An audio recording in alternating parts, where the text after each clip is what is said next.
Dietary fiber. Two major categories. Insoluble fiber, important in the management of weight, constipation, diverticular disease, and possibly also colon rectal cancer. But then you also have soluble fiber. Soluble fiber is found mostly in oats, it's found in fruits, it's found in flaxseed, and it's found prominently in beans, legumes. Very important in terms of managing cholesterol numbers. It has a beneficial effect in bringing LDL, the dangerous cholesterol, down. It's not a big impact, but it's very, very helpful. And then you also have to think about soluble fiber in helping to stabilize blood sugar levels. Very, very important. As a matter of fact, we recommend to our diabetic patients to have large amounts of starch. Starch? Starch. But unrefined starch.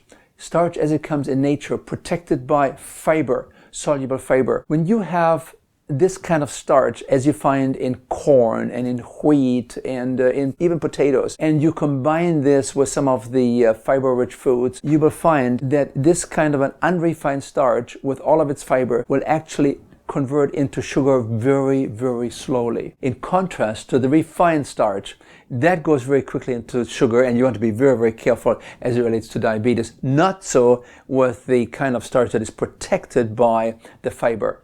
In this case, the insulin-producing pancreas knows exactly how much insulin to push out so that the body can utilize and function very, very well and efficiently. So we have to really recognize that all starches are not the same. There's starch that is protected by fiber, and the diabetic can handle that very effectively and actually prefers it as a source of energy instead of protein and fat. In addition, the fiber in food stabilizes the blood sugar levels and actually, as I suggested, reduces the blood sugar levels. It's a very effective way in taking care of not only arresting diabetes type 2, but also reversing diabetes. I mean, this is kind of unheard of. You're using a high starch diet to arrest and reverse type 2 diabetes. Exactly right. This is the new science. It has been around for about 10, 20 years. Well, we have known it for over 100 years, but now we better understand it. And so fiber plays a very important role, as does